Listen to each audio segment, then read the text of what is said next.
What's up YouTube viewers, you're watching the Like to See show special edition for Killer Instinct. With Double Helix that's finishing up Season 1, most of us are scared that Killer Instinct won't be able to be what it is today in the near future. Double Helix has recently been bought out by Amazon to work on their projects instead of resuming the great work they did for Microsoft with Killer Instinct. Although it saddens me to see them go, I think this is only the beginning for Killer Instinct to become the game that we all want it to be. So we'll be focusing on the things we would like to see for Season 2 that the new third-party developer should focus on. And let me just say that Season 2 should become a reality, otherwise what's the point for Microsoft to look for a new third-party developer? So let's start off with naming subjects we want to discuss and follow with some info regarding each subject. The subjects are the following: more characters, story mode, more character costumes, the ultimate, humiliations, and stage finishers. Okay, let's start off with our first subject, more characters. Current roster only has 8 characters, that includes Folklore that will be available at the end of March. Even though these 8 characters are a lot of fun to fight with their different fighting styles, we still have a new fighting game that only consists of 8 characters. The amount of characters is the reason why some of the reviews are only 7s and 8s like Maximilian stated in one of his videos. To get those 5 stars out of 5, we definitely need more characters, and there are still a lot of existing characters that can be added to the roster. The existing characters that are missing are Cinder, TJ Combo, Riptor, Kimwoo, Tusk, Maya, Idol, and Gargos.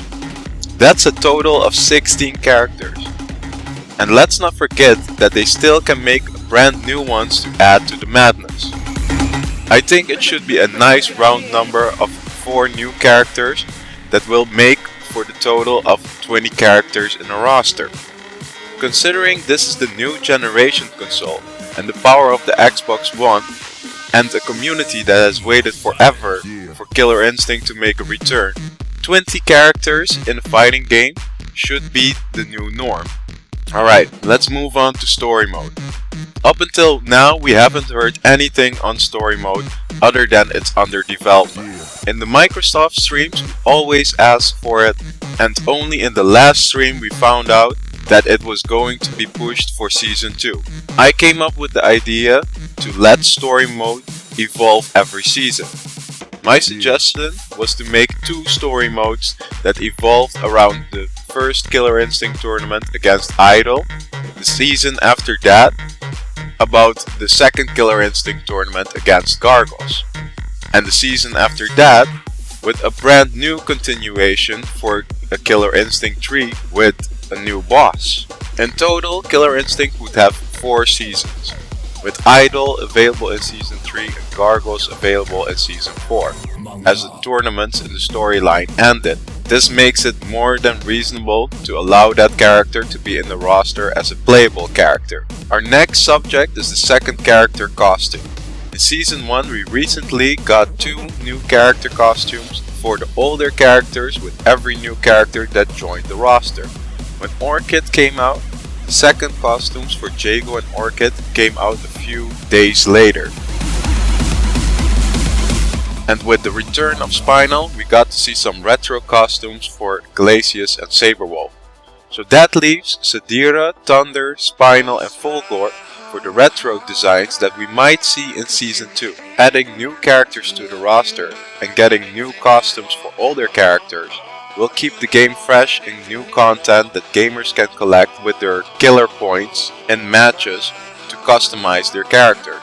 This strategy will keep existing gamers coming back for more and more and keeps the continuation of the game at a high level. Even when the 20 characters are available, they can still do another retro costume design for future seasons. Okay, so let's move on to our last subject: Ultimates, Stage Enders, and Humiliations.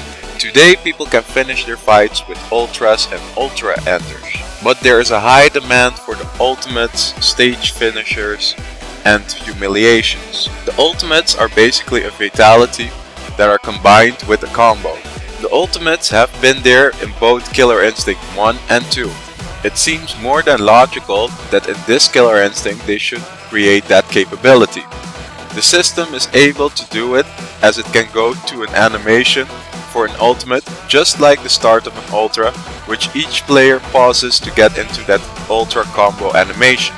Then there are stage finishers. Again, these are both in Killer Instinct 1 and 2. The animation for the stage finisher could be connected with the Ultra Ender. With the stages that are available, almost every single one of them has the capability for a stage ender. Jago could do something with the bell. Orchid's stage could have the helicopter shoot the player that lost. Saberwolf has the furnace. Thunder could knock somebody off the bridge or being blown into the tornado. Sadira could have the spider eat the losing player. Spinal could let that octopus squeeze the player to his death. And Fulgur's stage, well, we just have to wait and see what we can come up with for that one. So let's move on to the Humiliations. These are like the friendships for Killer Instinct. In the first Killer Instinct they were popular, but they disappeared in Killer Instinct 2. To be honest, I think it would be cool to have the Humiliations in the game, but I think the developers should focus on all the other subjects I've discussed, which are more characters, story mode, more retro designs, ultimates, and stage enders. So that about covers it for the things we like to see from the new developers. Be sure to leave your thoughts in the comments below and also subscribe, because we're gonna cover all existing characters in our upcoming Like to See shows. Like the video if you did, and thanks for watching. This is Cancer of the Project Mystery channel, signing off.